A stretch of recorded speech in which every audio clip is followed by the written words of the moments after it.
सतगुरु बादल प्रेम का मोह पे बरखा आई, अंतर भीजी आत्मा हरी भरी बन राई। सतगुरु हमसे रीझ कर एक कहें प्रसंग, सतगुरु हमसे रीझ कर एक कहें प्रसंग। बरसा बादल प्रेम का भीज गया सब अंग। सतगुरु की महिमा अनंत, अनंत किया उपकार। लोचन अनंत उघाड़िया, अनंत दिखावन हार। मेरे हृदय मंदिर के आराध्य मेरे सत्य पुरुष साहब कबीर के पावन चरण कमलों में कोटि कोटि बंदगी करते हुए पूज्य संत समाज और यहाँ पर उपस्थित साहब के नेमी प्रेमी सभी भक्त जनों को सप्रेम साहेब। आपके ग्राम जिया में सतगुरु कबीर धनी धर्मदास साहेब संत समागम समारोह का आयोजन संपन्न हो रहा है और आज द्वितीय दिवस हमारे बीच अनेक गणमान्य जन पधारे हुए हैं। हमारे दुर्ग क्षेत्र के सांसद माननीय विजय बघेल जी, साजा के पूर्व विधायक माननीय बाफना जी और जिला पंचायत सदस्य बहन शशि प्रभा जी, साथ ही और भी यहाँ कई गणमान्य जनप्रतिनिधिगण पधारे हुए हैं। मैं सभी का स्वागत करता हूँ कबीर पंथ के इस समारोह में।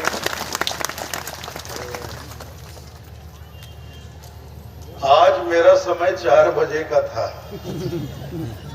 लेकिन आमाइन माता महिला मंडल के हमारी बहनों ने, माताओं ने मेरा सारा समय खा लिया।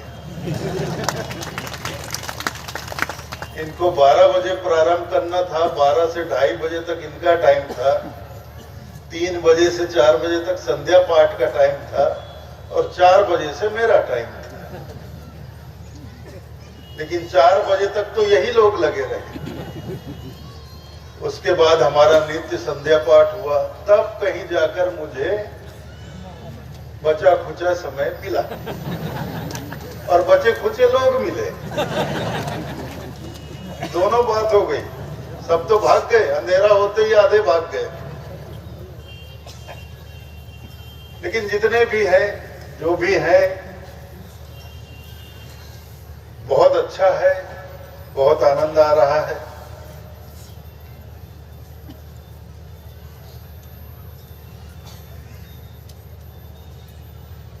इस संत समागम में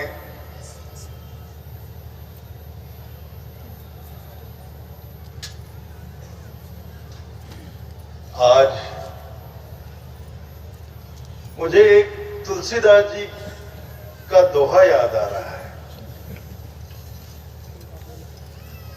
रामचरितमानस में तुलसीदास जी का एक दोहा है, तुलसी इस संसार में 5 रतन है सार, संत मिलन, हरि भजन, दया दीन उपकार।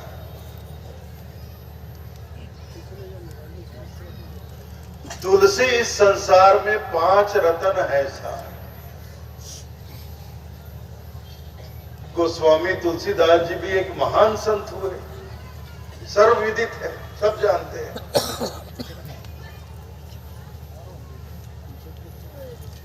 यहां देखना यह है कि हम आम लोगों की दृष्टि में और संतों की दृष्टि में कितना अंतर होता है, कितना फर्क होता है। हम आम जनों से पूछा जाए कि तुम्हारी दृष्टि में तुम किसे सार रत्न कहोगे? सार रत्न कौन कौन से हैं?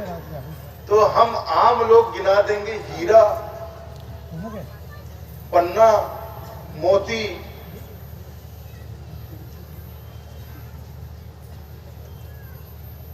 मूंगा और इस तरह के कई, ये सार रत्न है भाई। 9 रत्नों का आप 5 पूछ रहे हो, मैं 9 रत्नों का नाम बताता हूं, हम 9 रत्न गिना देंगे। ये हम लोगों की दृष्टि में, लेकिन एक संत की दृष्टि में सार रत्न क्या है? गोस्वामी जी किसे कहते हैं सार रत्न? गोस्वामी जी हीरे मोती को नहीं कहते सार रत्न। गोस्वामी जी कहते हैं तुलसी इस संसार में 5 रत्न है सार, और वो 5 रत्न कौन से? संत मिलन, हरि भजन, दया, दीन उपकार। संत मिलन को सबसे बड़ा रत्न कहते हैं। संतों से मिलन हो, संत समागम हो, तो ये जीवन में बहुत बड़े रत्न को प्राप्त करने के समान है।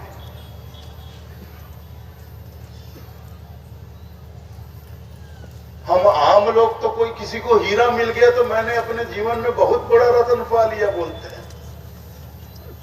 मेरी जीवन की सबसे बड़ी उपलब्धि, मैंने हीरा पा लिया। बिल्कुल छोटा। हीरा क्या है? कोयले का टुकड़ा है, कांच का टुकड़ा भी नहीं है। हीरा जो है कार्बन से बनता है, कोयले से बनता है। कोयले के खान में ही हीरा मिलता है।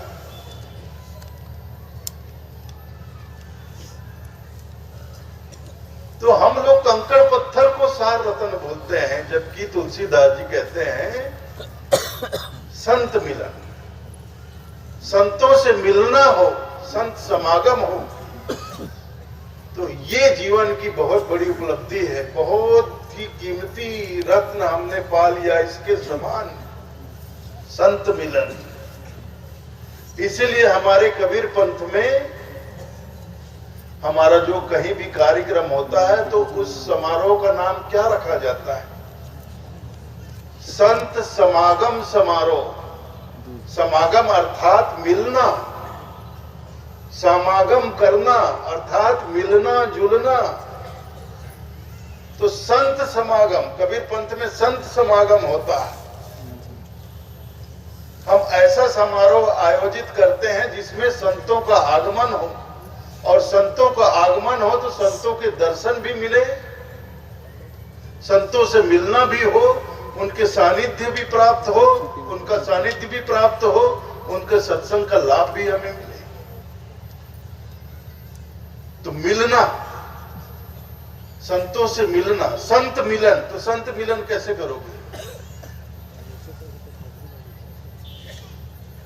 या संतों को जाकर पकड़ लोगे ऐसे जैसे समधी भेंट करते हो? हमारे छत्तीसगढ़ में शादी ब्याह होता है, समधी भेंट होता है कि नहीं होता है? ऐसे समधी भेंट होता है। तो क्या ऐसे मिलन करोगे कि साधु संतों के गले पड़ जाओगे कि हम संत मिलन कर रहे हैं बोल के? संत मिलन कैसे होता है? संत मिलन होता है अपने हृदय के द्वार खोलकर संतों की शरण में बैठ जाओ,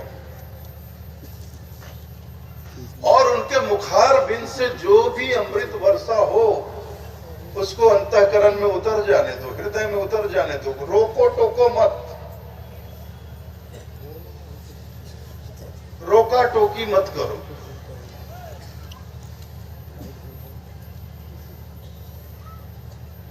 इसलिए साहब कहते हैं संत मिलन को जाइए, संतों से मिलने जाओ, संत मिलन को जाइए, तज माया अभिमान, ज्यो ज्यो पग आगे धरे कोटिन यज्ञ समान। संतों से मिलने जाओ तो तज माया अभिमान, माया और अभिमान को त्याग कर जाओ। क्योंकि माया और अभिमान रूपी छतरी लेकर जाओगे तो संतों की जो अमृत वर्षा, सत्संग की अमृत वर्षा, उनकी कृपा, उनका आशीर्वाद जो बरस रहा है, उससे भीजने से वंचित रह जाओगे। वो हृदय में नहीं उतर पाएगा। जैसे बादल बरस रहा है, सावन भादों में बादल बरसता है, अभी तो कल भी बरस गया था, बच गए, आज भी दिन भर बदली रही, लेकिन अभी जब मैं आ रहा था तो चंदा मामा थोड़ा थोड़ा नजर आया मुझे, तो लगता है सुबह तक बिल्कुल साफ हो जाएगा आसमान।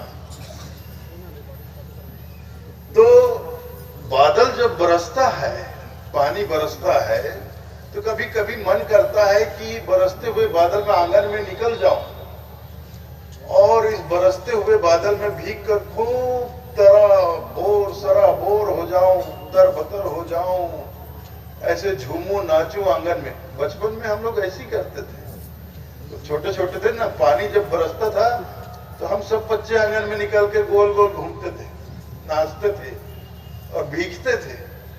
तो ऐसा मन करता था और बड़े प्रसन्न होते थे, आनंदित होते थे, और बारिश में भीगते हुए गोल गोल घूमकर नाचते थे।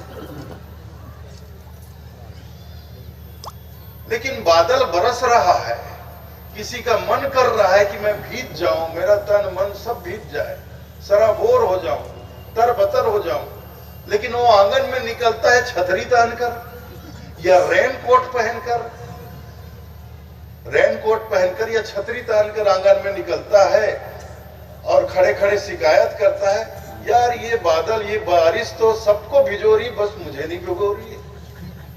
ये क्या बात हुई? देखो सब लोग भीग रहे हैं, सबको ये बारिश भिगो रही, ये बरसात से सब भीग रहे हैं, बस ये बरसात मुझे नहीं भिगो रहा है, ये बरसात मेरे साथ भेदभाव कर रहा है। ये बरसात तो अमीरों को भिगाता है, मुझे नहीं भिगाता, गरीब को देखो वंचित कर दिया। तो आप बताइए, इसमें गलती बारिश की है कि उस आदमी की है?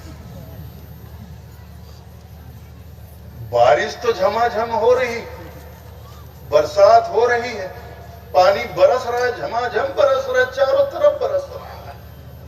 अब जो लोग बिना छतरी बिना रेनकोट के हैं वो तो खूब भीग रहे हैं, अब जो छतरी तान के खड़ा है वो नहीं भीग रहा है, तो गलती किसकी है? किसकी गलती? बरसात की गलती है कि उस आदमी की गलती है? तो जब संत कहीं पधारते या संत मिलन को हम जाते हैं तो इसी आस से तो जाते हैं ना कि हमें संतों की कृपा मिलेगी, उनका आशीर्वाद प्राप्त करेंगे, उनसे ज्ञान प्राप्त करेंगे, तो खुलकर जाएंगे तब तो उनके मुखारबिंद से जो ज्ञान वर्षा होगी वो हमारे हृदय में उतरेगी, हमारा मन भीजेगा, हृदय भीजेगा, हृदय तक उनके वाणी वचन उतरेंगे, उनकी कृपा हमारे अंतःकरण में जाएगी। लेकिन माया अभिमान रूपी छतरी लेकर गए और सत्संग में आकर संतों के पास बैठकर भी माया अभिमान की, अब ये माया अभिमान की छतरी नजर नहीं आती क्योंकि ये अंदर होती। अब कपड़े की छतरी तो नजर आ जाती, काले रंग का छत्ता तान के बैठा है वो आदमी और देखो चिल्ला रहा है कि ये बरसात मुझे नहीं भिगोना है, तब हम उसकी गलती पकड़ सकते हैं। लेकिन माया अभिमान की छतरी तो नजर आंखों से नहीं आती है, तो उसकी गलती पकड़ में नहीं आती। तो वास्तव में अगर हमारा ध्येय है, वास्तव में अगर हम चाहते हैं कि हम संत से मिलें, संतों से मिलें, उनका आशीर्वाद प्राप्त करें, उनकी कृपा को प्राप्त करें, उनके ज्ञान को प्राप्त करें, तो तज माया अभिमान, संत मिलन को जाइए, तज माया अभिमान, माया अभिमान रूपी छतरी को छोड़कर जाए। जैसे कि मंदिर देखते हो ना, या कोई आश्रम देखते हो, कोई देवालय देखते हो तो गेट के बाहर ही लिखा रहता है कृपया जूते चप्पल यहाँ उतारें। तो ऐसी जहां कहीं भी संत समागम हो, कोई संत महात्मा पधारे, तो जो मेन गेट बनता है ना उस वहां पे लिख दिया करे कृपया माया अभिमान यहीं छोड़कर जाए अंदर, यहीं उतार दें, नहीं तो कुछ नहीं मिलेगा अंदर, कुछ नहीं मिलेगा, वंचित रह जाओगे। संत मिलन, संतों से मिलन क्यों? संतों से मिलन होता है, और संतों से मिलन कोई तन का मिलन नहीं होता है जी, शरीर से शरीर का मिलन नहीं होता है, ये मन से मन का मिलन होता है, हृदय से हृदय का मिलन होता है, आत्मा से आत्मा का मिलन होता है। संतों का ज्ञान, उनके अमृत वचन हमारे हृदय को छू लेते हैं। ये छूना होता है कि हम अपने तमाम रुकावटों को, तमाम पर्दों को खोलकर बैठ जाए। हृदय खोलकर बैठना, इसी को कहते हैं हृदय के द्वार, कपाट, खिड़की, कपाट, सब कुछ हृदय के पर्दे को खोलकर बैठना, ताकि संतों के अमृत वचन हमारे हृदय को छू जाए। और छूते ही हमारे भीतर एक रूपांतरण होता है। ठीक वैसा ही रूपांतरण होता है जैसे पारस नाम का धातु लोहे को छूता है और लोहे को स्पर्श करते ही लोहे में रूपांतरण होता है, लोहा सोने का बन जाता है। ऐसा रूपांतरण हमारे भीतर आता है। इसके बावजूद भी साहब कहते हैं कि पारस में और संत में बड़ो अंतरो जान। पारस में और संत में बड़े अंतरो जान। पारस और संत में बहुत अंतर है। वो लोहा कंचन करे, ये कर ले आप समान। जिस पारस धातु के बारे में हम सुनते हैं, आज तक देखा तो किसी ने नहीं है, लेकिन प्राचीन काल से ये बात शास्त्रों में भी चली आ रही है कि पारस नाम का एक धातु होता है, लोहा उसके संपर्क में आए, लोहा उससे छू जाए तो लोहा सोने का बन जाता है। तो साहब कहते हैं पारस में और संत में बड़ो अंतर हो जाए। पारस और संत में बहुत भारी अंतर है, छोटा मोटा अंतर नहीं, बड़ो अंतर हो जान, बड़ा अंतर जान के चलो, मान के चलो। क्यों? क्योंकि पारस तो लोहे की सिर्फ कीमत बढ़ाता है, उसको लोहे से सोना बना देता है, बस इतना करता है। जो लोहा 40 रुपए किलो मिलता था वो 40 लाख रुपए किलो बिकने लगता है, बस इतना होता है, इससे ज्यादा कुछ नहीं होता है। लेकिन संत के वाणी वचन जिसे के हृदय को छू लेते हैं, तो संत उसको स्वयं अपने जैसा बना लेते हैं। वो लोहा कंचन करे, ये कर ले आप समान, संत अपने समान ही बना लेते हैं। और ये काम पारस नहीं करता। पारस लोहे को छूकर लोहे को पारस नहीं बना सकता, नहीं बनाता है, उसको अपना सारा गुण प्रदान नहीं करता। किले मैं तुझे छूकर तुझे भी पारस बना देता हूं, अब तू जाकर दूसरे लोहों को भी पारस बना, ठीक, हाँ पारस बना जा, ऐसा नहीं होता। सिर्फ लोहे से सोना बनाकर उसकी थोड़ी सी कीमत बढ़ा देता है, इससे ज्यादा कुछ। लेकिन संत अपने जैसा ही बना लेते हैं। जब अपने जैसा ही बना लेते हैं तो वो आदमी संत के जैसा होकर पता नहीं और कितने लोगों को अपने जैसा बना लेता होगा। संत उसको संत ही बना देते हैं, फिर वो संत बनकर और न जाने कितने लोगों को, भटके भूले भूले भटकों को अपने जैसा संत बना लेता है। तो ये भारी अंतर।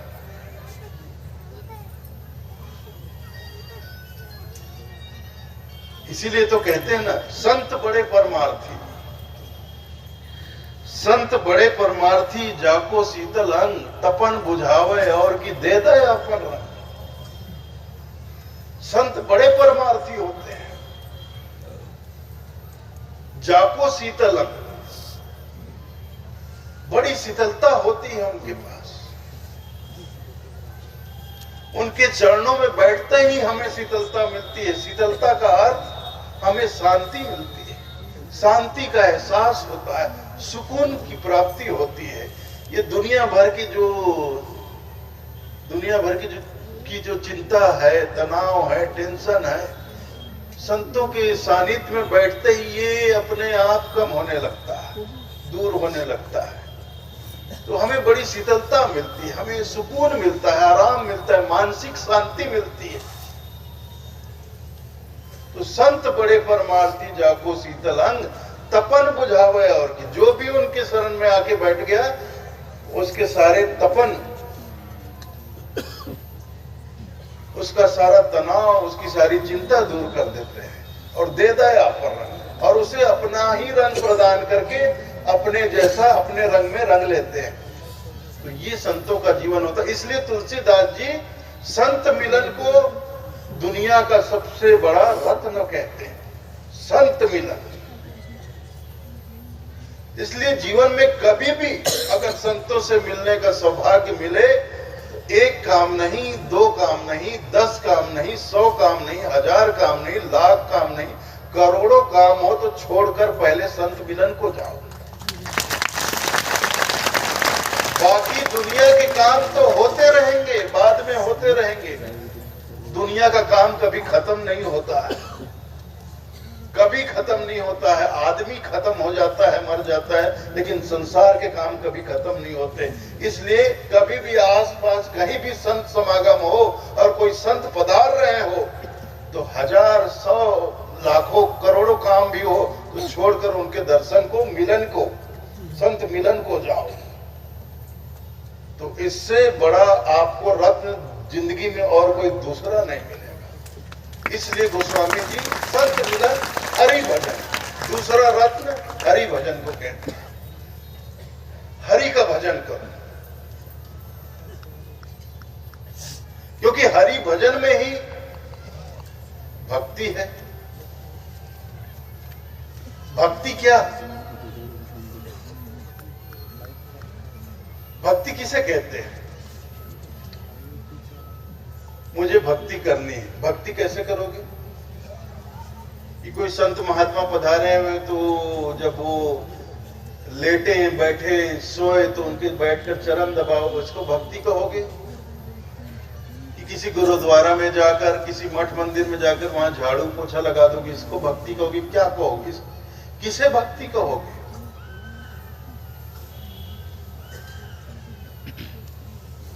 साहब कहते हैं भक्ति भजन हरि नाम है, दूजा दुख अपार, मनसा वाचा कर्मणा, कबीर सुमरन सार। भक्ति भजन हरि नाम है। भक्ति क्या है? भजन क्या है? हरि का नाम। हरि का नाम ही भक्ति है, हरि का नाम ही भजन है। और हरि के नाम का सुमरन कैसे करना है? मन से, वचन से और कर्म से। मन से, वचन से, कर्म से। मन से भी हो, वचन से भी हो और कर्म से भी हो।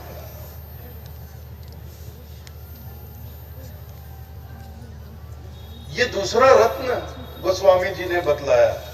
संत मिलन, हरि भजन। हरि भजन,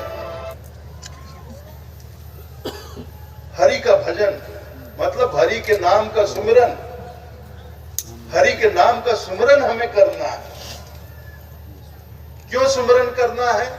क्योंकि सुमिरन करके ही, नाम का सुमिरन करके ही हम इस भवसागर से पार निकल सकते हैं। दूसरा कोई और माध्यम नहीं है, दूसरा कोई और उपाय नहीं है।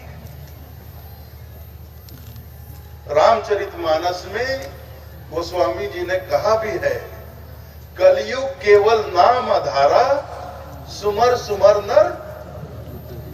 बोल दिया करो यार, आप लोग भी थोड़ा बोला करो। मैं अकेले बोलते हुए अच्छा लगता हूँ क्या?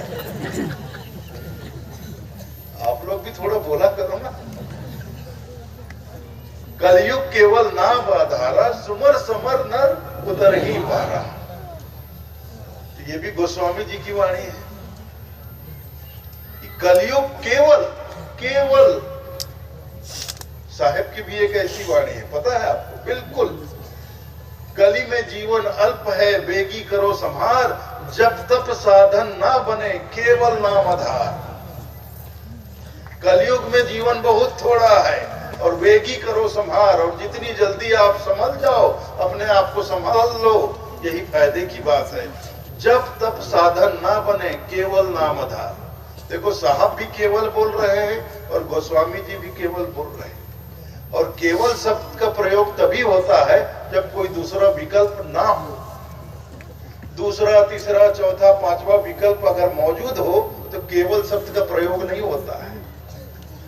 तो यहाँ साहब भी केवल कह रहे हैं, गोस्वामी जी भी केवल कह रहे हैं, केवल नाम आधार। केवल नाम का आधार है जिसका सुमरन करके इस भवसागर से पार उतरा जा सकता है। इसलिए हरि के नाम का सुमरन को गोस्वामी जी ने दूसरा सार रत्न कहा। अब नाम सुमरन में आप नाम क्या लेते हो, किस नाम का सुमरन करते हो, इस झगड़े में आप कभी पड़ना मत कि हरि को आप किस नाम से पुकारते हो या पुकारा जाए।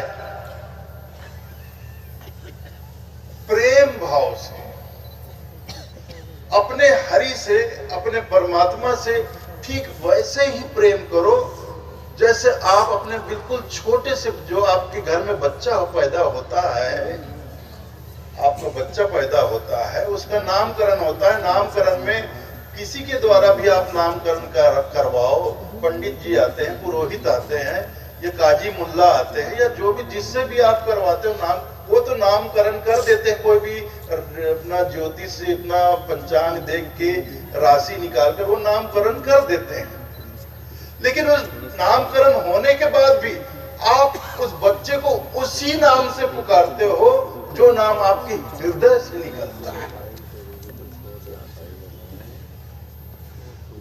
भले नाम रखने वाले ने उसका नाम रख दिया हो राकेश कुमार, लेकिन वो छोटा सा बच्चा, आपका प्यारा छोटा सा बच्चा, आपके मन में उसके लिए कितना अगाध प्रेम होता है, निश्चल प्रेम होता है, पवित्र प्रेम होता है।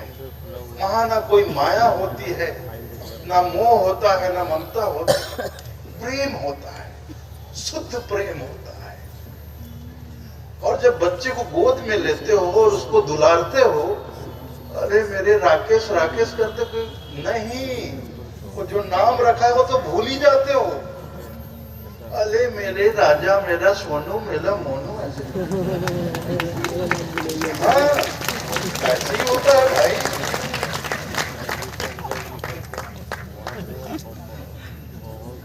ऐसे ही होता है। तो जो आप जिस भी परमात्मा को, जिस नाम से, जिस नाम के परमात्मा को, परमात्मा तो एक ही है, अब उसके हजार नाम है, आप जिस नाम के परमात्मा को आप सुमरन करते हो, लेकिन सुमरन नाम के झगड़े में, नाम के पचड़े में मत पड़िए। अपने परमात्मा के लिए जो बहुत प्रेम भाव से, मतलब भाव विभोर होकर, जब आप भाव विभोर हो जाते हैं सुमरन में, तब आपके हृदय से उसके लिए जो नाम निकलता है, आप अपने परमात्मा को उसी नाम से सुमरन करिए और कोई दूसरा नाम लीजिए मत, धारण मत करिए, नहीं तो वो भाव छोड़ ही नहीं पाएगा। बच्चे का नामकरण जिस आदमी ने किया, जिसने भी किया, राकेश कुमार, आप गोद में लेकर उसको दुलारते हो, हृदय से लगाते हो, राकेश कुमार, राकेश कुमार, तो एक तारे दम आपके और बच्चे के बीच जुड़ नहीं पाता है। आपके बीच और बच्चे के बीच तारितम में तभी जुड़ता है जब आप उसको अपने हृदय से निकले हुए नाम से पुकारते हो, तब आप उसके हृदय तक प्रवेश करते हो। आप दोनों का हृदय एक हो जाता है, आप दोनों की आत्मा एक हो जाती है, एक दूसरे को छूने लगती है।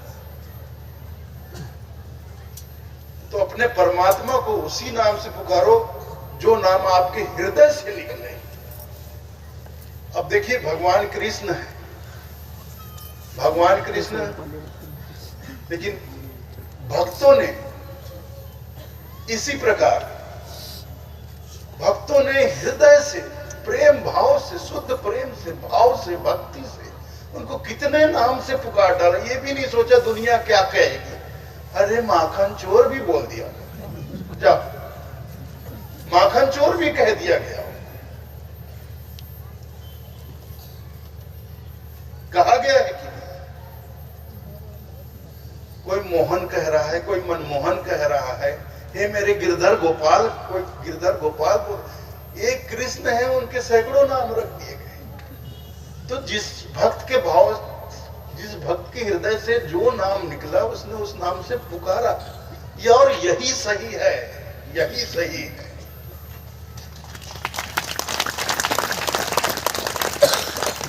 दूसरे के द्वारा दिए गए नाम से पुकारते रहो, वो तो तार जुड़ता ही नहीं है। फिर हृदय से नाम निकले तो वही तार जाकर जुड़ता है।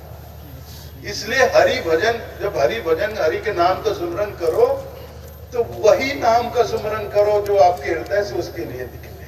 तो ये दूसरा सार रत्न गोस्वामी जी का, संत मिलन, हरि भजन, दया, दीन, उपकार। दया, गोस्वामी जी ने दया को तीसरा सबसे बड़ा रत्न कहा। दया को क्यों उन्होंने रत्न कहा? क्योंकि दया ही धर्म का मूल है। मनुष्य के जीवन में धर्म का होना परम आवश्यक है। बिना धर्म का मानव समाज दिशाहीन हो जाता है। जिस मानव समाज का कोई धर्म नहीं होता वह दिशाहीन होकर भटक जाता है। इसलिए मानव समाज का एक धर्म होना चाहिए, और गोस्वामी जी ने कहा है दया धर्म का मूल है। पाप मूल अभिमान, तुलसी दया न छाड़िए, जब लग घट में प्राण। दया को धर्म का मूल कह रहे हैं गोस्वामी जी। और हमसे कोई पूछता है कि भाई तुम्हारा धर्म क्या है, तो हम कहते हैं हिंदू हमारा धर्म है। अरे हिंदू धर्म नहीं है भाई, हिंदू संप्रदाय है। हिंदू संप्रदाय का धर्म क्या है? तो हिंदू संप्रदाय के संतों ने कहा हिंदू धर्म का, हिंदू संप्रदाय का धर्म है दया। हम लोग अपने संप्रदाय को कहते हैं कि ये मेरा धर्म है। कबीर पंथियों से कोई पूछता तुम्हारा धर्म क्या है? कबीर पंथ मेरा धर्म है। अरे नहीं भैया, कबीर पंथ तुम्हारा धर्म नहीं है। कबीर पंथ तो एक मार्ग है जिस मार्ग पर हम चलते हैं। लेकिन इस मार्ग पर चलने वालों का धर्म क्या है? बिल्कुल वही बात गोस्वामी जी ने कहा, धर्म को, दया को धर्म का मूल कहा। तो साहब क्या कहते हैं? जहां दया तहां धर्म है। जहां दया तहां धर्म है, जहां लोभ तहां पाप, जहां क्रोध तहां काल है, जहां क्षमा तहां। अब देखिए, सदगुरु कबीर साहब हो चाहे गोस्वामी तुलसीदास जी हो, दोनों बिल्कुल एक ही बात कर रहे हैं। कोई अंतर नहीं उनके वाणी वचनों में। फिर भी लोग लड़ाते हैं आपस में। अरे कबीर तो निर्गुणोपासक संत थे, तुलसीदास जी तो सगुणोपासक संत थे। और ये सारा झगड़ा पैदा किया किन लोगों ने? साहित्यकार लोगों ने। जबकि दोनों संत एक ही बात कर रहे हैं, कोई भिन्नता नहीं। और मैं आपको बताऊं, सतगुरु कबीर साहब तुलसीदास जी से पहले हुए, तुलसीदास जी तो बाद में हुए। तुलसीदास जी, गोस्वामी तुलसीदास जी बाद में हुए। सतगुरु कबीर साहब पूर्ववर्ती संत हैं, पहले हुए हैं। उसके बाद भी गोस्वामी तुलसीदास जी बिल्कुल वही बात कह रहे हैं जो सतगुरु कबीर साहब कहते हैं।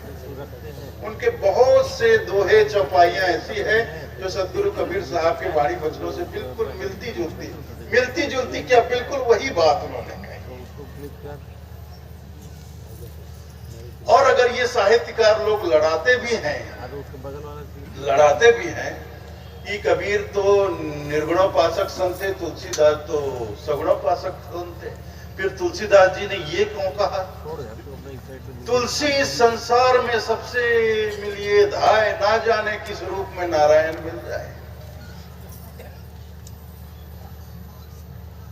क्यों कहा उन्होंने?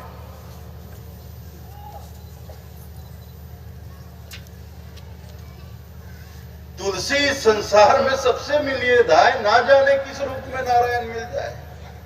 अब उनको सगुणोपासक संत कहा जा रहा है, जबकि गोस्वामी जी कह रहे हैं कि ना जाने किस रूप में नारायण मिल जाए। उनको खुद पता नहीं कि किस रूप में नारायण मिल जाएंगे, इसलिए जो आए उससे मिलने के लिए चल पड़ो। तुलसी इस संसार में सबसे मिलने जाओ, किसी को मत छोड़ो, जो भी सामने आता उससे मिलो और बहुत प्रेम भाव से मिलो,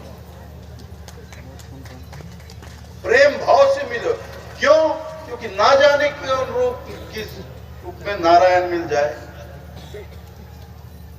वो नारायण है, परमात्मा है, ना जाने किस रूप में हमारे सामने आकर खड़े हो जाए, और खड़े हुए होंगे। हमारे जीवन में ऐसा हुआ होगा, ना जाने कितनी बार वो नारायण, वो परमात्मा, वो भगवान हमारे सामने किसी न किसी रूप में आकर खड़े हो गए होंगे, और हमने उनको बाजू हट, कौन है तू, परे हट, रास्ते में खड़ा हो गया, बीच रास्ते में मेरे सामने खड़ा हो गया, सुन मुझे आगे जाना है।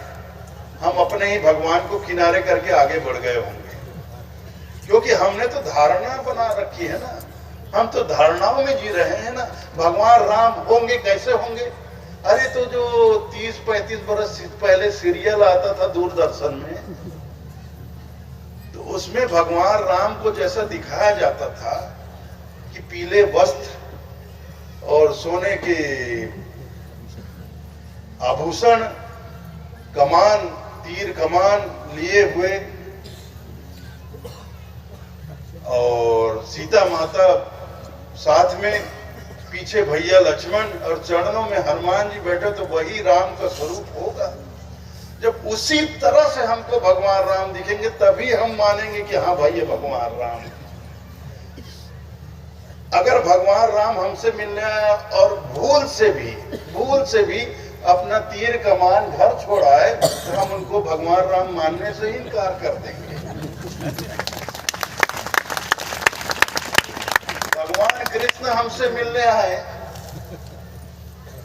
और आकर हमसे कहे मैं कृष्ण हूं, तुमसे बड़ा प्रसन्न हूं, तुमसे मिलने आया। कहे झूठ बोलते हो भाई, तुम्हारे माथे पर तो मोर मुकुट ही नहीं है। अब मान लो उस दिन मोर मुकुट लगाना भूल जाए भगवान कृष्ण और ऐसे ही आ जाए, तो हम उनको भगवान कृष्ण मानने से ही इनकार कर देंगे।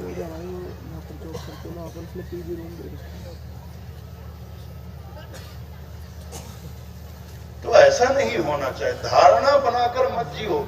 जब आपके ही संत कह रहे हो ना जाने किस रूप में नारायण मिल जाए, और किस रूप में, क्या सारे रूप उसी के हैं? हर घट में तो वो बैठा हुआ है। ईश्वर अंश जीव अविनाशी, चेतन अमल सहज सुख राशि। हर घट में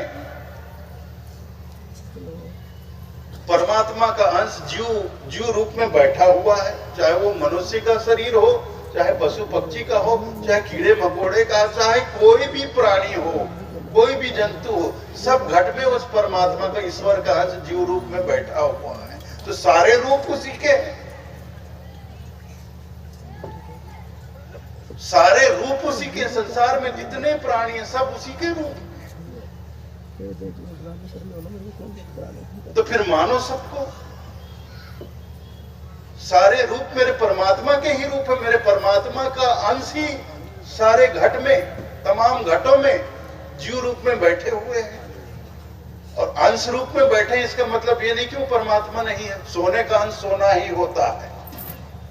1 किलो सोने से 10 ग्राम सोना काटकर अलग कर दो तो पीतल नहीं हो जाता, वो भी सोना ही होता है। उसकी भी वही चमक होती है, उसकी भी वही कीमत होती है। तो परमात्मा का अंश परमात्मा ही होता है। परमात्मा का अंश जीव रूप में चाहे किसी भी घट में बैठा हो, वो परमात्मा ही है। तो हर घट में बैठा है, तो हर घट को परमात्मा की तरह देखो। और जब हर घट को परमात्मा की तरह देखोगे, तब जाकर इस मानव समाज में जो फैला हुआ जो भेदभाव है ये समाप्त होगा।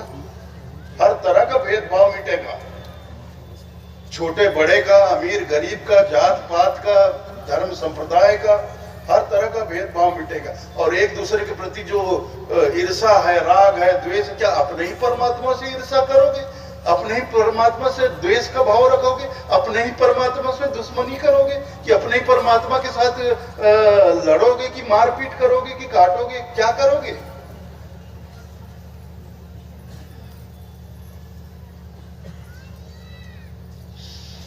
साहब तेरी साहबी सब घट रहा समाए, जो मेहंदी के पात में लाली रखी न जाए। ये साहब कहते हैं। साहब तेरी साहबी तो सब घट में समाई हुई है, जो मेहंदी के पात में लाली रखी न जाए। मेहंदी के हर पत्ते में लाली छुपी होती है, देखने से नजर नहीं आती, इन चमड़े की आंखों से नजर नहीं आती। मेहंदी का पत्ता देखो तो हरा हरा दिखता है, लेकिन हर पत्ते के अंदर लाली छुपी होती है, बसी होती है। वैसे आंखों से देखने से परमात्मा भले ही ना दिखे, लेकिन हर घट में वो परमात्मा बसा हुआ है। सब घट मेरा साइया सुनी सेज न कोए, बलिहारी ता घट की जा घट पर घट। और बलिहारी वह घट की है जो इस भाव को समझ लेता है, जान जाता है कि इस हर घट में मेरा परमात्मा जीव रूप में बैठा हुआ है। और ये जानकर वो हर घट को परमात्मा की तरह पूजने लगता है, हर घट को परमात्मा की तरह प्रेम, अपने परमात्मा की तरह प्रेम करने लगता है कि यही तो परमात्मा। परमात्मा कहाँ है? यत्र तत्र सर्वत्र, जिधर देखता हूं उधर परमात्मा ही है, दूसरा कुछ है ही नहीं। साहेब कहते हैं दुई दुई लोचन पेखा, हरि बिन और न देखा, मेरे नैन रहे रंगराई, जब बेगल कछु कहा न जाई, हमारा भरम राव भाव भागा, जब राम नाम चित लागा। साहब कहते हैं दुई दुई लोचन पेखा, मैंने खूब इस संसार को दोनों आंखों से ढूंढ ढूंढ कर, खोज खोज कर देखा। दुई दुई लोचन पेखा, खूब देखा, घूम घूम कर देखा, हरि बिन और न देखा। हरि के अलावा मैंने दूसरा किसी को देखा ही नहीं। मेरे नैन रहे रमणाई, बेगल कछु कहा न जाए, हमारा भरम राव भव भागा, जब राम नाम चित लागा। मेरे मन का भरम तो उस दिन भागा जब राम नाम से मेरा चित्त लगा, मेरा हृदय जुड़ा। राम नाम को, ईश्वर के नाम को, हरि के नाम को मैंने हृदय में धारण किया।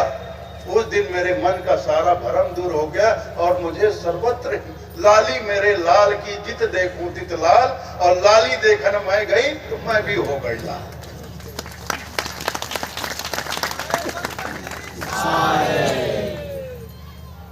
तो ऐसा होता है। तो धर्म, दया क्या है? धर्म का मूल है। गोस्वामी जी ऐसा नहीं कह रहे हैं कि हिंदू धर्म का मूल है। गोस्वामी जी कह रहे हैं दया धर्म का मूल है। और कबीर साहब कह रहे हैं जहां दया तहां धर्म है। कबीर साहब ऐसा नहीं कह रहे हैं जहां कबीर पंथ तहां धर्म है, ऐसा नहीं कह रहे हैं। दया को धर्म कहा जा रहा है। जब हमारे संत, जिन्हें हम अपना परम संत मानते हैं, हम उनको अपना अगुवा मानते हैं, हम अपने समाज का उनको पथ प्रदर्शक मानते हैं, तो हमारे पथ प्रदर्शक हमें धर्म का जो स्वरूप बता रहे हैं, अगर हम उसे नहीं अपनाएंगे तो धर्म का वातावरण संसार में नजर कैसे आएगा? आ जाता है कहीं धर्म का वातावरण नजर? कहीं भी देख लो संसार में धर्म का नजर, धर्म का वातावरण दिखता है कहीं? जिधर देखो अधर्म ही अधर्म, अधर्म ही अधर्म। कहीं लड़ाई, कहीं झगड़ा, कहीं दंगे फसाद, चोरी डकैती, बलात्कार, हत्या, पूछो मत, दंगे फसाद हो रहे हैं।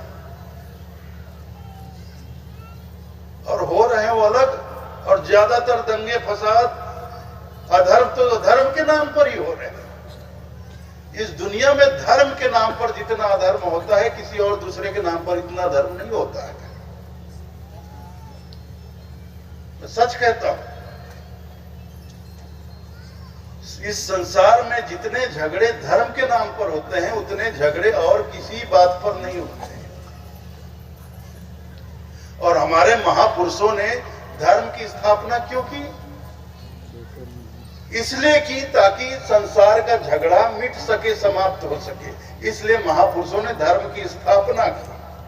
और आज धर्म के नाम पर ही हम झगड़े कर रहे हैं, लड़ रहे हैं आपस में।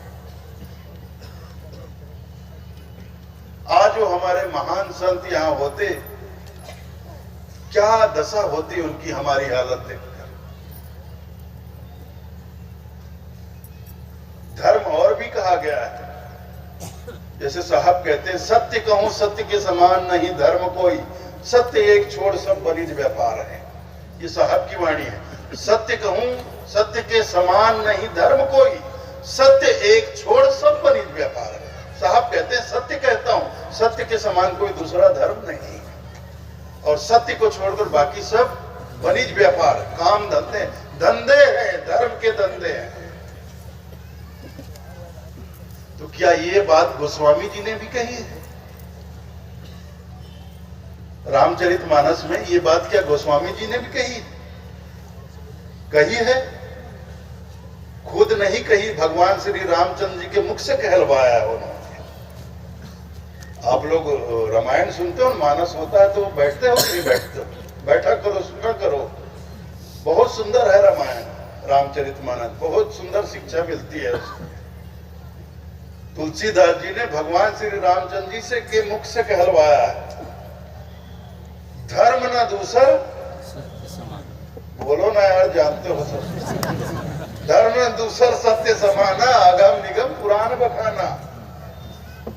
भगवान राम कह रहे हैं सत्य के समान कोई दूसरा धर्म नहीं है, और यही बात कबीर साहब कह रहे हैं। तो क्यों भाई, क्यों इतना भेदभाव है कबीर पंथियों में और राम नामियों में? क्यों इतना भेद रखते हो आपस में?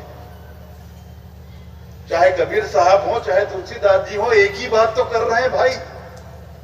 कोई भिन्न भिन्न बात तो कर ही नहीं रहे हैं। किस बात का भेदभाव है आप लोगों में आपस में? मुझे तो समझ में नहीं आता भाई।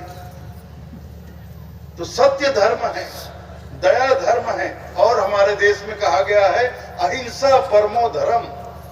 जैनियों के जो तीर्थंकर हुए, उन्होंने कहा अहिंसा परमो धर्म। अहिंसा को परम धर्म कहा गया है। लेकिन हम रोज हिंसा कर रहे हैं, हिंसा करे चले जा रहे हैं। कभी वचन से, मन से, वचन से, कर्म, हर तरह से हिंसा। किसी के प्रति बुरा सोचना, गलत सोचना, ये भी एक हिंसा है। किसी को बुरा ऐसे ही वाणी बोलना जिससे सामने वाले का दिल दुख जाए, ये भी एक हिंसा है। वचन से हिंसा और कर्म से भी हिंसा हम करते हैं, जबकि कहा जा रहा है अहिंसा परमो धर्म। अहिंसा परम धर्म है। अहिंसा को अपनाओ, दया को अपनाओ, सत्य को अपनाओ। इसको अपनाना, दया मतलब धर्म को धारण करना हुआ। अपनाना मतलब धारण करना। धर्म किसी मंदिर मस्जिद में नहीं है भाई। धर्म किसी मंदिर मस्जिद में नहीं है। धर्म को तो धारण किया जाता है। धर्म हमारा स्वभाव होना चाहिए। मंदिर मस्जिद तो हमारे आस्था का केंद्र है, ठीक है। हमने पूजा पाठ के लिए हर जगह, हर समाज में पूजा पाठ के लिए एक स्थान बनाया जाता है। अपने संस्कृति के अनुसार उसका ढांचा बना दिया जाता है। वहां बैठकर हम पाठ करते हैं, पूजा करते हैं, यज्ञ करते हैं, हवन, वो अलग बात है। लेकिन धर्म वो जिसे धारण किया जाए, अपने स्वभाव में लाया जाए, वो धर्म होता है। तो दया, इसलिए दया को गोस्वामी जी ने इसलिए सार रत्न कहा, क्योंकि वो परम धर्म है। दया धर्म का मूल है। मूल अर्थात जड़ है। जड़ हिल गया तो धर्म का वृक्ष ही गिर जाएगा।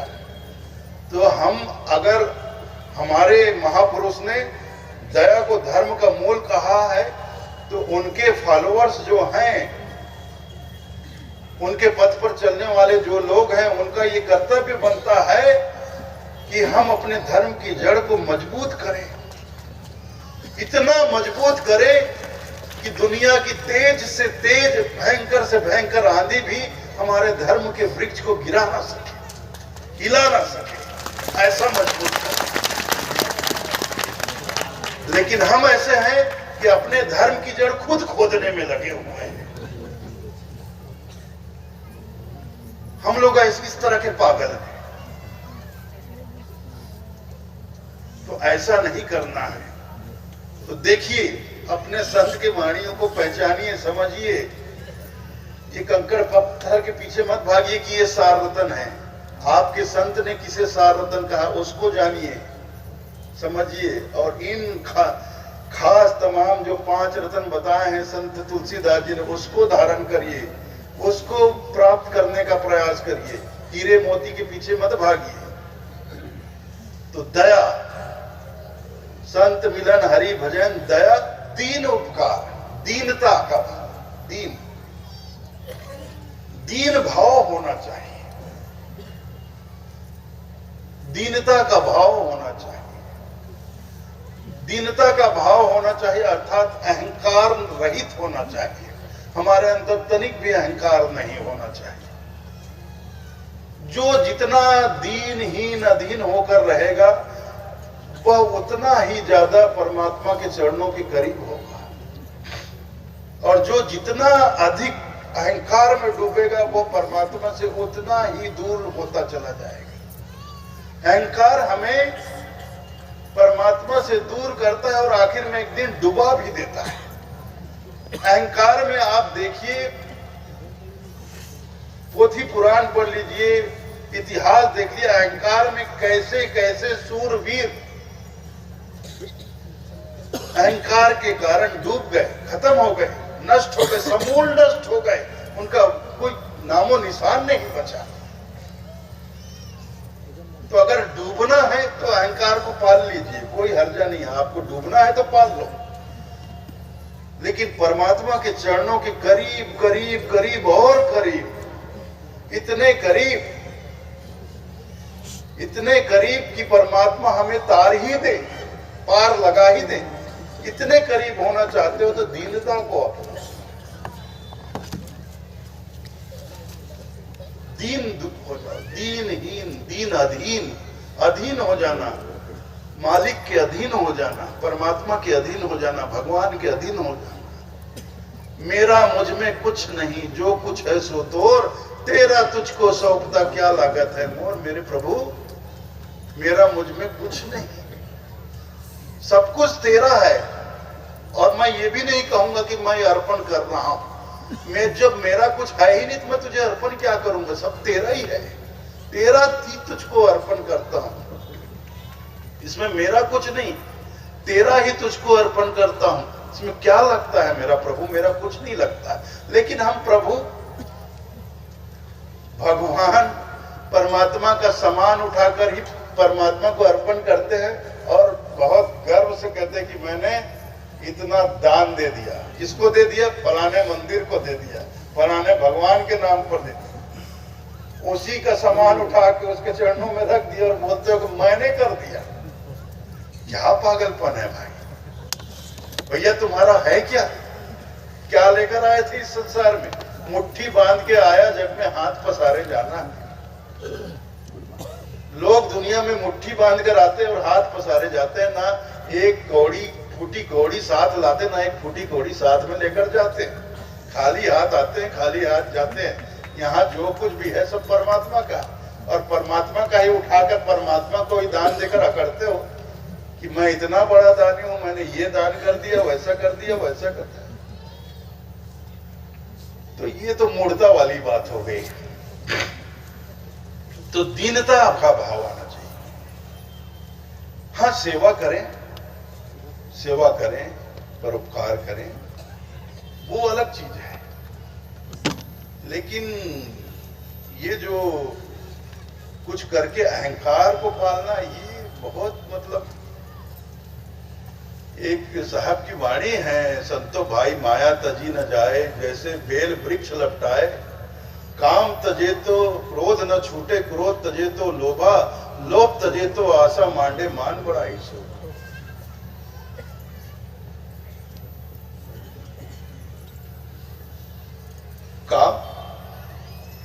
तजे तो क्रोध न छूटे, क्रोध तजे तो लोभा, लोभ तजे तो आशा मांडे, मान बढ़ाई शोभा, मान बढ़ाई शोभा। आदमी सोचता है कि समाज में मेरा नाम होना चाहिए, मैं क्या करूं, कैसे करूं कि समाज में मेरा नाम हो, समाज के सारे लोग मुझे जाने, मुझे पहचाने, मैं कहीं से गुजरूं तो लोग नमस्कार ठोके, हाथ जोड़े, सलाम ठोके। ऐसी आदमी की इच्छा होती है, कामना होती है, मैं ऐसा क्या करूं।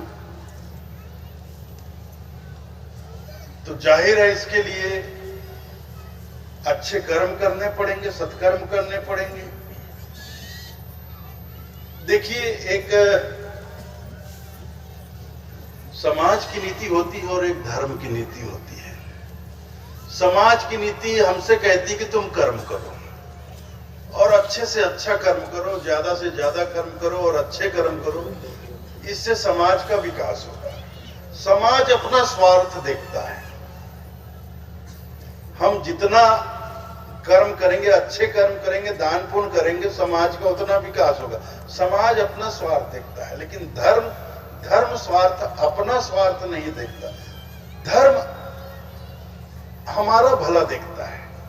इसलिए धर्म की नीति कहती कि तुम कर्म ही छोड़ो, कर्म छोड़ो, और दुष्कर्म तो छोड़ना ही, बुरे कार्य तो तुम्हें छोड़ना है। उससे पहले तुम अच्छे काम करना बंद करो। बुरे कर्म करने से तुम्हारे अंदर इतने अहंकार नहीं आते जितने अहंकार अच्छे काम करने से आते हैं। कोई धर्मशाला बनवा दे तो पूरे नगर में ढिंढोरा पिटेगा कि मैंने ये धर्मशाला बनाया। कोई अस्पताल बना दे तो पेपर में छपवा देगा कि फलाने के द्वारा यहाँ पे एक हॉस्पिटल का निर्माण कराया गया। तेरा तुझको सौंपते वाली बात ही नहीं है। ये नेता लोग जो है ना, आजकल के मंत्री बन जाते हैं, वो लोग गांव-गांव जाके घोषणा करते हैं 1 करोड़ रुपया जन्म अपन बाप दादा घर ले रहा है।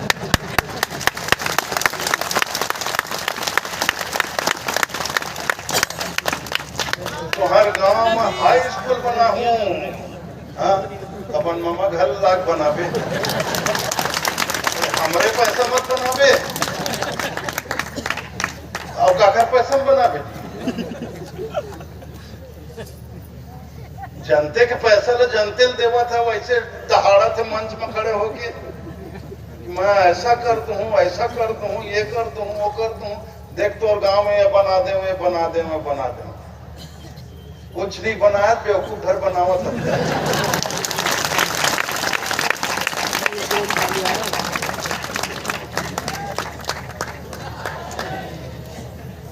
मैं झूठ बोला था क्या? सही बात को बढ़िया था। मन का अपन घर बाप दादा के मामा गांव में पैसा लाख बनाते हैं, सब चीज रोड बनाते, चाहे टंकी बनाते, चाहे कुछ बनाए, धर्मशाला बनाए, सामुदायिक भवन बनाए, अस्पताल बनाए, स्कूल कॉलेज बनाए, सब जो बनाते जनता का पैसा सब बना देगा। तो जनता का पैसा जनता को ही आप रिटर्न कर रहे हैं, तो उसको बोलते हैं मैंने किया। आओ देखो, जनता का पैसा है, सब सारा पैसा जनता का, और जनता के लिए बना रहे हैं, लेकिन उसमें पत्थर लगाएंगे अपने नाम का और तारीख के साथ, ये रही तो ये बना रही इसका हो बना रही से, हमरे पैसा बना रही से और नाम अपन लिख के गए। ये सब ठगी का खेल है भैया। राजनीति के पर्यायवाची शब्द बताओ। राजनीति के पर्यायवाची शब्द है ठग नीति, ठग ना, और दूसरा पर्यायवाची शब्द लबारी पना, लबारी मानना। दिन रात 24 घंटे जेन जितना ज्यादा झूठ बोल सकी वो उनके बड़े नेता बनते।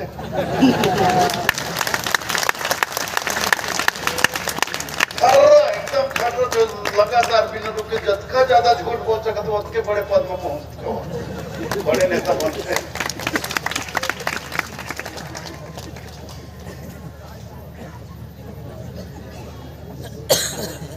पहले बताते थे बुजुर्ग लोग, हम बच्चे थे तब की, अब तो सब तरीका बदल गया होगा भाई, मेरे को नहीं मालूम। जब छोटे थे तो हमारे बड़े बुजुर्ग बताते थे, पुलिस में पहले भर्ती होती थी, तो भर्ती के लिए जब लोग कैंडिडेट लोग जाते थे तो जो ट्रेनर लोग थे वो 1 मिनट में सबसे ज्यादा गाड़ी कौन बक के दिखाई दिखाओ, जिन 1 मिनट में सबसे ज्यादा गाड़ी बक के दिखाए थे, हाँ पास ऐसे कहा। भाई मैं नहीं कहूँगा ये सच बात है, झूठ बात है, हम नाम न रहे तो यार मैंने इसने बताऊंगा।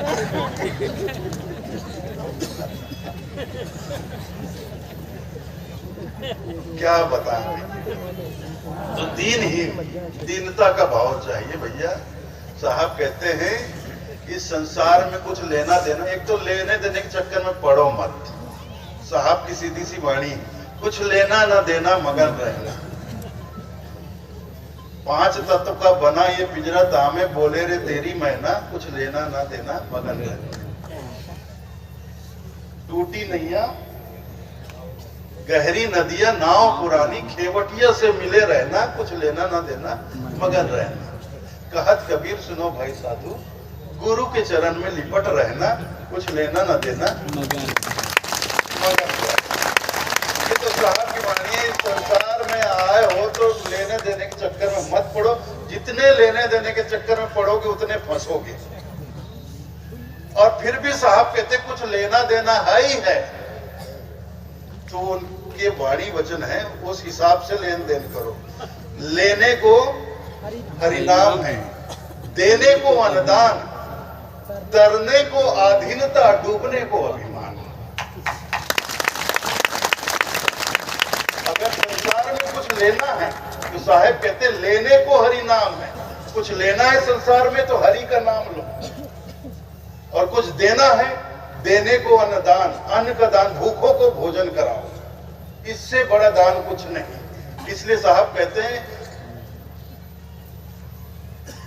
कबीरा कहे पुकार के 2 बातें लिख लो, एक साहेब की बंदगी और भूखों को बचा लो। जीवन में 2 काम, ज्यादा कुछ सीख सको या मत सीख सको कोई बात नहीं, लेकिन 2 काम जरूर सीख लो।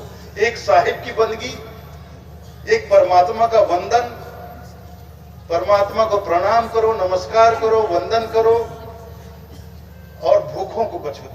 और भूखों, कोई भी भूखा, सिर्फ इंसान भूखा नहीं होता, आपके दरवाजे पर कोई भी भूखा, कोई पशु पक्षी भी भूखा आ जाए तो उसको भी कुछ यथाशक्ति, जो आपकी शक्ति है, रूखा सूखा ही सही, उसको जरूर कुछ खिलाओ, उसको पानी पिलाओ।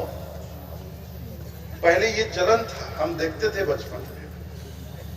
पहले गांव-गांव, घर-घर में, ऐसे गलियों में भी लोग अपने माल मवेशी के लिए तो रखते थे, बाहर भी, घर के बाहर भी एक कोटना रख देते थे, उसमें पानी, गर्मियों में पानी भर कर रख देते थे। कोई भटकता हुआ पशु पक्षी गुजरे तो वहां पानी पी ले। आज तो बेटा अपने बाप, मरते बाप को पानी नहीं पिलाता है।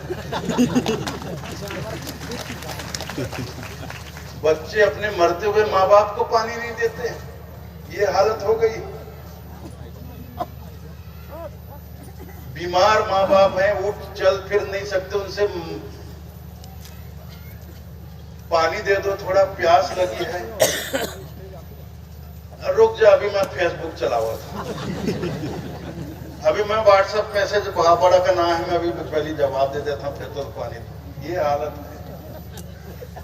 फेसबुक, इंस्टाग्राम और क्या क्या आ गया, व्हाट्सएप, इससे फुर्सत नहीं है भाई। बच्चों की जिंदगी का सत्यानाश हो गया है एकदम। इतना डूबे रहते, इतना डूबे रहते, इतनी लत लग गई है, पूछो।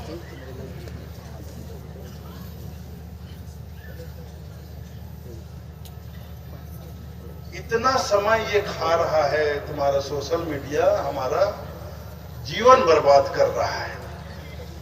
मैं ये नहीं कहता कि मत चलाओ, मैं ये भी नहीं कहता कि ये सब बुरी चीजें हैं, ये भी उपयोगी चीजें हैं, अच्छी चीजें हैं, अच्छे, इससे भी अच्छे काम हो सकते हैं, हम सबके संपर्क में रह सकते। पहले संपर्क ही नहीं होता था भाई, जिसके पास टेलीफोन, जिसके घर में होता था, वो जिसके घर में टेलीफोन हो उससे बातचीत कर लेता था। आम लोग तो दूर ही रहते थे, कभी मिलना जुलना हो तभी बातचीत होती थी।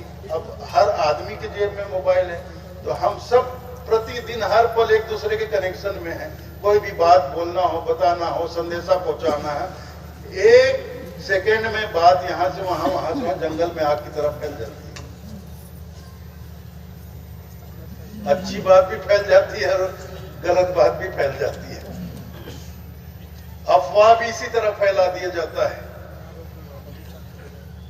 कोई अच्छी बात फैला दी जाती है, इसमें तो कोई बुराई नहीं, लेकिन अफवाह भी ऐसे फैला दिया जाता है, फिर माहौल तनावपूर्ण हो जाता है, झगड़े का माहौल बन जाता है, दंगे फसाद हो जाते हैं। सिर्फ अफवाह में, हुआ कुछ नहीं है, अफवाह में दंगे फसाद हो जाते हैं। तो देखिए, विज्ञान का ये खेल है। विज्ञान ने जो भी आविष्कार किया उसका सकारात्मक उपयोग भी हुआ, तो उसके साथ साथ नकारात्मक उपयोग भी हुआ। अब ये तो पूरे ब्रह्मांड का सिद्धांत है भाई। धन है तो ऋण है, नॉर्थ है तो साउथ है, नॉर्थ पोल है तो साउथ पोल है, अपोजिट तो होगा ही। यही तो बैलेंस है। ये बैलेंस हटेगी सब बिखर जाएगा। इसी से बैलेंस बना हुआ है। लेकिन हमें समझदार होना चाहिए, मानव समाज को समझदार होना चाहिए कि हमारे लिए, हमारे समाज के लिए, हमारे परिवार के लिए क्या सही है, क्या गलत है। तो उचित अनुचित देखकर हमें काम करना चाहिए। तो दीनता का भाव, दीन, संत मिलन, हरि भजन, दया, दीन, दीन दीन होकर रहना, उसी को मैं बता रहा हूं ना। साहेब के वचन है कि इस संसार में कुछ लेना देना है तो बस यही है, लेने को हरिनाम, देने को अन्नदान, तरने को अधीनता। अधीन हो जाओ, अपने मालिक के चरणों में अधीन हो जाओ, दीन हो जाओ, लीन हो जाओ, तो तर जाओगे। और डूबने को अभिमान, और डूबना चाहते हो तो अभिमानी तो हम ही हैं, अहंकारी तो हम ही हैं, दम्भी तो हम ही हैं। और ज्यादा हवा भर दो, और ज्यादा ऊपर उड़े। तो अभिमानी, अहंकारी व्यक्ति को तो डूबना निश्चित ही है, निश्चित डूबेगा। तो ये गोस्वामी जी का बताया हुआ चौथा सार रत्न, दीन, दीनता का भाव। और अंतिम उन्होंने जो बताया पांचवा रत्न, दया, दीन, उपकार, उपकार करना। उपकार किसे कहा जाता है? जैसे कोई बहुत निर्धन व्यक्ति हो, कोई बहुत असहाय प्राणी हो, प्राणी कोई भी प्राणी हो, पशु पक्षी कोई भी प्राणी हो, असहाय है, बीमार है, या उसको बहुत चोट लग गई है, वो पीड़ा से तड़प रहा है, मरने वाला, मर रहा है, तो चोट लगी है, मर रहा है, बीमार पड़ा है, मर रहा है, लेकिन उसके पास अपना इलाज करने के लिए धन नहीं है, डॉक्टर के पास पहुंचने, अस्पताल तक जाने की उसकी हिम्मत नहीं, इतना सक्षम नहीं, इतना समर्थ नहीं है कि अपने पैर पर वो अस्पताल तक पहुंच जाए। वैसे समय पर उस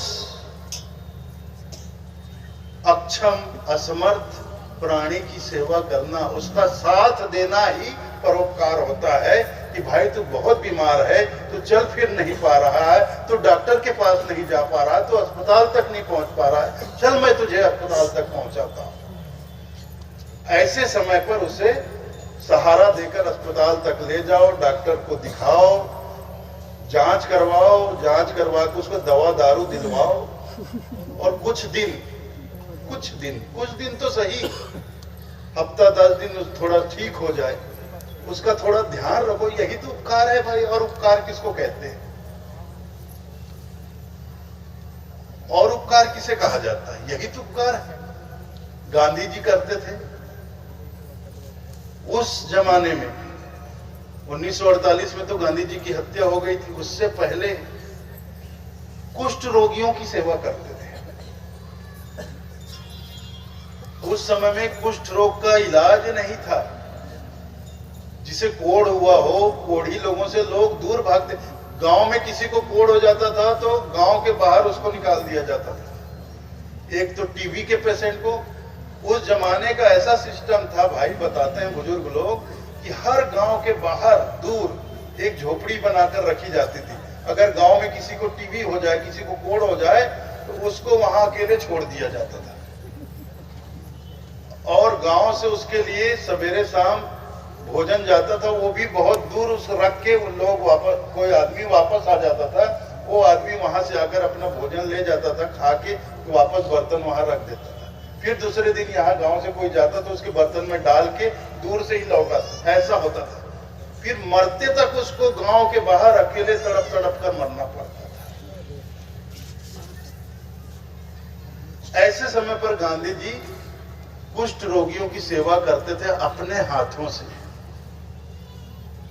कोड़ियों के कुष्ठ रोग जहां होता, घाव गलने लगता है, शरीर गलने लगता है, अपने हाथों से वो उनका घाव साफ करते थे, मलहम लगाते थे। और उस समय बोलते हैं कि एक मोंगरे का तेल, पुराने जमाने में कोढ़ हो जाता था तो मोंगरे का तेल लगाया जाता था, तो उसमें बहुत राहत मिलती थी। मोंगरे का फूल का तेल लगाया जाता था। तो गांधी जी इस तरह से, ये उपकार है। अब कोई यार इसको थोड़ी उपकार कहोगे, इसको सेवा, उपकार अर्थात सेवा का भाव,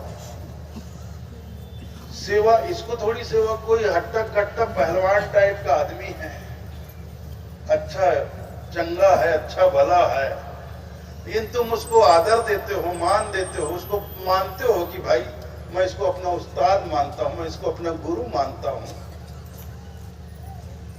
और उसको कोई कष्ट नहीं, अच्छा खासा तड़ंग आदमी है।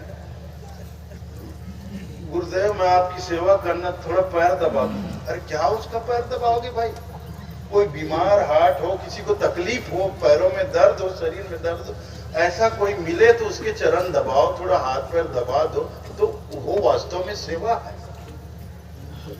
और जो अच्छा खासा तड़ंग आदमी है, पहलवान जैसा है, उसके पास बैठकर तुम उसके पैर दबा रहे हो और बोलते हो मैं सेवा कर रहा हूं, तो सेवा नहीं कर रहे हो भाई, ये चमचागिरी कर रहे हो। तो समझो इस बात को, इसको सेवा नहीं कहते, इसको चमचागिरी कहा जाता है, इसको चापलूसी कहा जाता है। तो सेवा होती है दीन दुखियों की, दीन दुखियों की सेवा की जाती है, उनकी सेवा करो तो ये परोपकार है। तो जीवन में परोपकार होता है। अब जैसे ये जिया गांव, ठीक है, कितनी आबादी है? लगभग कितनी आबादी है? 3000 आबादी।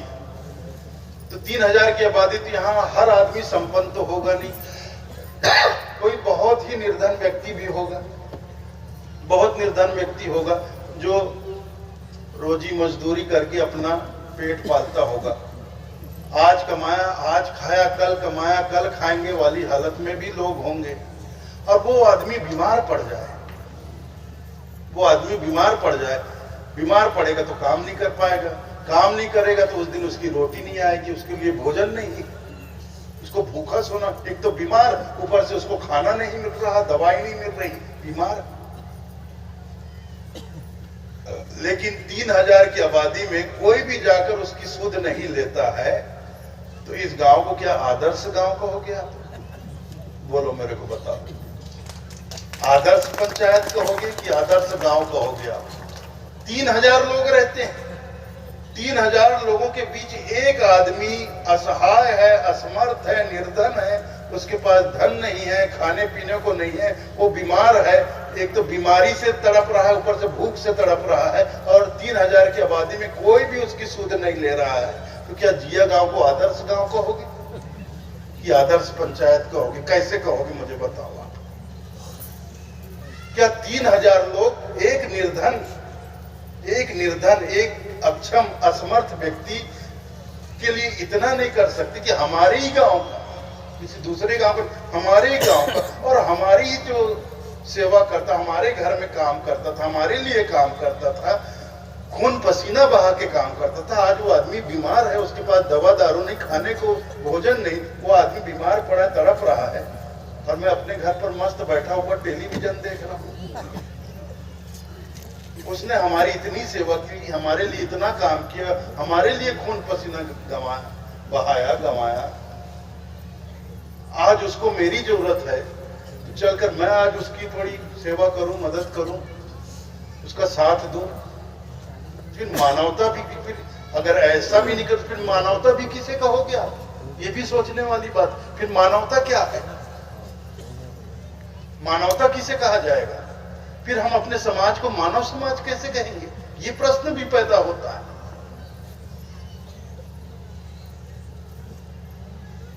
तो ऐसा नहीं होना चाहिए। परोपकार सबके जीवन में होना चाहिए। कोई भी दिन दुखी सिर्फ इंसान नहीं, पशु पक्षी भी, कोई हमें कहीं बीमार मिले, कहीं चोट लगा हो तो इतने भी गर्भ गुमान में मत फर्राटे भागो भाई। लोग तो आज कहीं एक्सीडेंट रोड पे हो जाता है, एक्सीडेंट हो जाता है, लोग बड़ा आदमी तड़प रहा है, माथा फट गया, पैर टूट गया, हाथ टूट गया, पड़ा है, लोग बाजू से सर सर निकल रहे हैं गाड़ियों से, कोई रुकने को तैयार नहीं है। क्यों? अरे पुलिस के चक्कर में पड़ जाएंगे।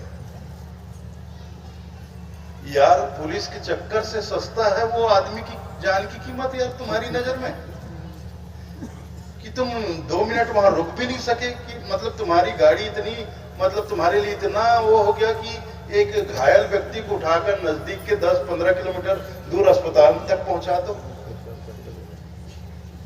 फिर तुम कुछ भी हो सकते हो, कम से कम इंसान नहीं हो सकते। अगर इतनी भी इंसानियत नहीं हो तो फिर इंसान कैसे भाई? केवल मानव शरीर धारण कर लेने से कोई मनुष्य नहीं बन जाता। जब तक हमारे अंदर मानवता नहीं होगा हम किसी अर्थ में मानव नहीं। जब तक हमारे भीतर इंसानियत नहीं होगी हम किसी अर्थ में इंसान नहीं। तो ये परोपकार जो है ये एक मानवीय गुण है।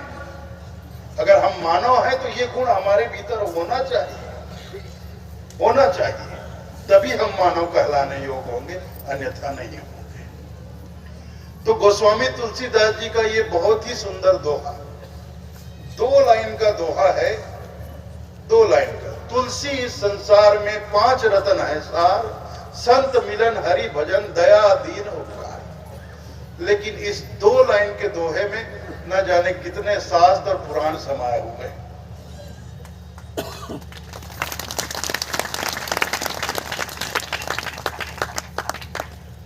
वास्तव में तुलसीदास का ये दोहा लाजवाब है। इस एक दोहे को भी अगर मैं खुद, हम सब इस तुलसीदास जी के 2 लाइन के दोहे को हम आत्मसात कर ले तो हमारे जीवन का उद्धार हो जाएगा। तो मैं और ज्यादा अधिक समय आपका ना लेते हुए आपसे यही कहूंगा कि आज इस संत समागम का दूसरा दिवस भी अब समापन की ओर है। कल पूष पूर्णिमा है, हम कबीरपंथियों के लिए व्रत का दिन है। तो सुबह प्रातः काल में यहाँ गुरु महिमा के साथ साथ पुनः महात्म पाठ भी होगा, फिर भजन कीर्तन भी होगा। उसके उपरांत दोपहर में आपने जो महायज्ञ योगोत्री आरती का आयोजन रखा है वो यज्ञ संपन्न होगा। आप हम सब उस एकोत्री आरती का आनंद प्राप्त करेंगे। आप लोगों ने मेरी बातें ध्यान पूर्वक सुनी, प्रेम पूर्वक सुनी। मैं आप सभी लोगों के हृदय से आभारी हूँ। इतना ही कहकर आज्ञा चाहूंगा। साहेब